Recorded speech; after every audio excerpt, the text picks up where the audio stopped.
చూస్తారా? కొరింథీయులకు రాసిన 2వ పత్రిక 6వ అధ్యాయం. తెగిపోద్దండి ఇష్యూ, తెగాలి. ఇప్పుడు ప్రపంచం ఎక్కడ తప్పు చేసింది? వాడు ఐన్స్టీనా, న్యూటన్నా, కొపర్నికసా, గెలీలియో, డార్వినా? వీళ్ళు ఎందుకండి? వీళ్ళంతా చిన్న చిన్న పిల్లలండి. వీళ్ళంతా బొడ్డోడని గుంటలు. లోకానికి శాస్త్రవేత్తలు, నాకు మాత్రం పిల్లకాయలు. ఎప్పటికీ అంటానండి, చిన్న పిల్లలండి వాళ్ళు. వాళ్ళకి తెలీదు. క్రైస్తవ కుటుంబాలలో పుట్టినా బైబిల్ ఎన్నడూ చదవని వేషధారులైన క్రైస్తవ కుటుంబీకులండి వాళ్ళంతా. 6వ అధ్యాయం 2వ కొరింథీ 18వ వచనం. ఎవరుండడానికి కట్టాడు, చేశాడు మట్టితో ఈ ఆకారాన్ని? మనము దేవుని ఆలయం నాన్న. అది దేవుడు ఎందుకు కట్టుకున్నానని అంటున్నాడంటే, నేను వారిలో నివసిస్తాను, నేను వారిలో ఉంటానన్నాడు. చూడండి, కమిట్మెంట్ అది, డాక్యుమెంటరీ ఎవిడెన్స్ అది. ఇల్లు ఎందుకు కట్టుకున్నావని దేవుణ్ణి అడిగితే నేను ఉండడానికే అన్నాడు. నువ్వు ఉండడానికా? మరి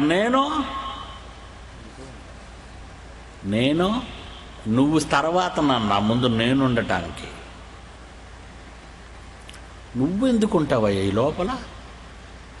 ఆకాశ మహాకాశాలు పట్టజాలని నువ్వు, మట్టితో చేయబడిన సూర్యగ్రహమైన ఈ భూమి, నీ పాదము మోపటానికైనా లేని వైశాల్యము, నువ్వు ఉంటావా? నన్ను నమ్మమంటావా? నమ్మకే లోకం చెడిపోయిందండి. నమ్మలేక చెడింది లోకం. కానీ ఆయన మాట తప్పడండి. హెబ్రీయులకు రాసిన పత్రిక 3వ అధ్యాయము 6వ వచనం. హెబ్రీయులకు రాసిన పత్రిక 3వ అధ్యాయము 6వ వచనం.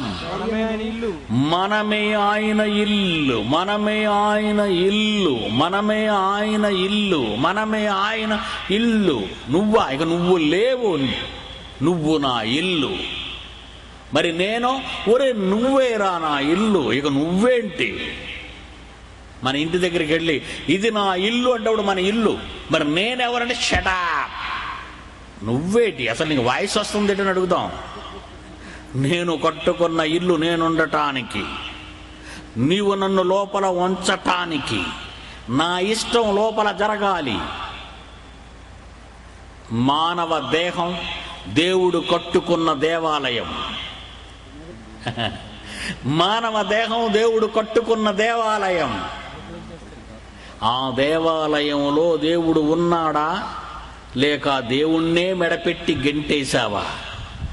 650 కోట్ల మంది దేవుణ్ణి మెడపెట్టి గెంటేశారు.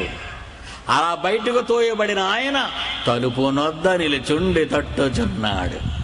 ఆహా, ఏమి దయానీయమైన స్థితి అండి కన్న తండ్రికి. ఇదండి ప్రపంచ దౌర్భాగ్య ప్రస్తుత పరిస్థితి. ఇదిగో తలుపు నొద్ద నిలుచుండి తట్టుచున్నాను అంటే ఏమయ్యాడనమాట? బయటికి పోయాడు. ఎవరు తగలేశారు? మనమే, పిల్లలం. ఆయన ఇంటిలో ఆయన లేడు, ఆయన ఇంటిలో ఆయన లేడు. ఎవరున్నారు మరి ఆ ఇంటిలో? ఈయనేమో గేటు బయట ఉన్నాడు. లోపలున్నది ఎవరు? నేను కట్టుకున్న నా ఆలయం, నా ఇంటిలో, ఈ మానవ దేహంలో నేనుండవలసిన చోటున ఎవడున్నాడు? దెస్సలోనికీయులకు రాసిన పత్రిక 2వ పత్రిక 2వ అధ్యాయము 4వ వచనం చదవండి ప్రియులారా. ఏది దేవుడు, ఏది పూజించాలి, దానంతటిని ఎదిరించే, దానంతటికి పైగా తన్ను తానే వాడు హెచ్చించుకొని తానే దేవుడినని మానవ జాతికి ప్రత్యక్షమై, దేవుని ఆలయమైన మానవ దేహము దేవుడు కట్టుకున్న ఈ దేహంలోనికి ప్రవేశించి కూర్చున్నాడు. లోపలున్నవాడు బయట ఉన్నవి ఇతనెవరు? లోపల ఉన్నది దుష్ట శక్తి, బయట ఉన్నది దైవశక్తి. దేవుడు చేసుకున్న ఇంటిలో దేవుణ్ణి ఉండనీయకుండా సాతానుతో చేతులు కలిపి దుష్ట శక్తితో కలిసిపోయిన నీవు నీ అవయవాలను ఏం చేస్తున్నావో తెలుసా? వాడు వేటాడుతున్నాడు. అందుకే నిన్ను.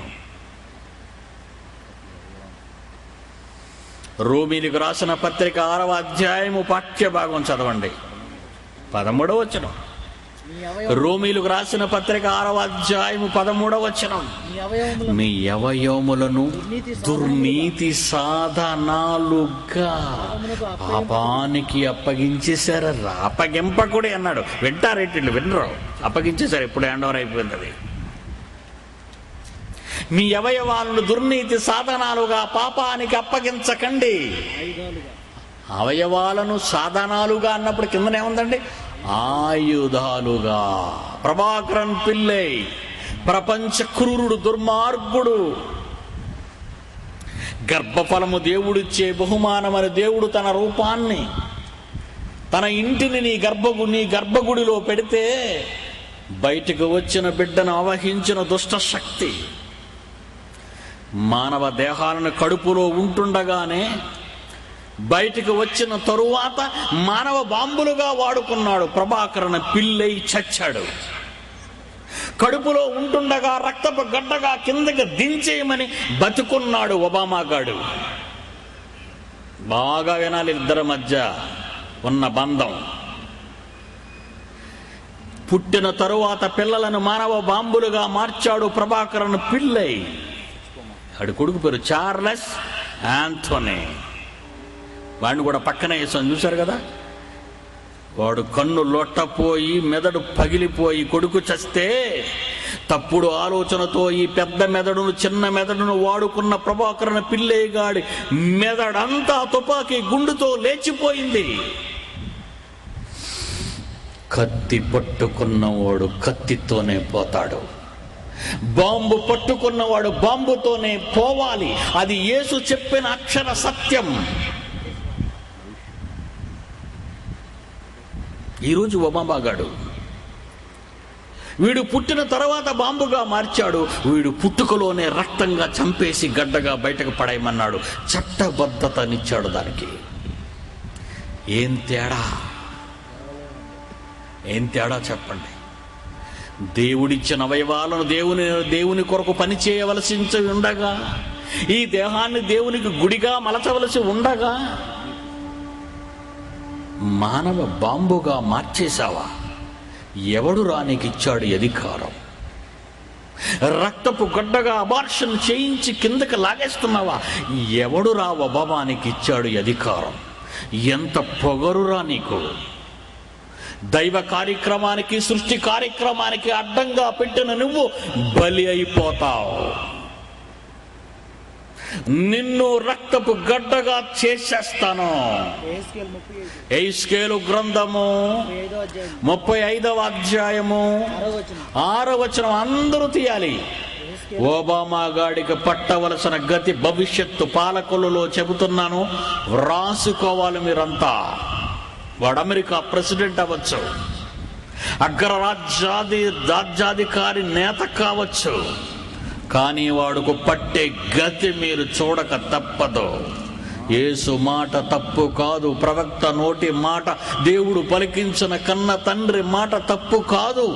తన పిల్లలను మానవ బాంబులుగా, తన పిల్లలను రక్తపు గడ్డలుగా మారుస్తున్న ఈ రక్తాన్ని మరిగిన ఈ క్రూరులకు ఎలాంటి శిక్ష విధిస్తున్నాడో దేవుడు మీరు చదవాలి. ఈ పుస్తకంలో యెహెజ్కేలు గ్రంథము 35వ అధ్యాయము 6వ వచనము. నా జీవము తోడు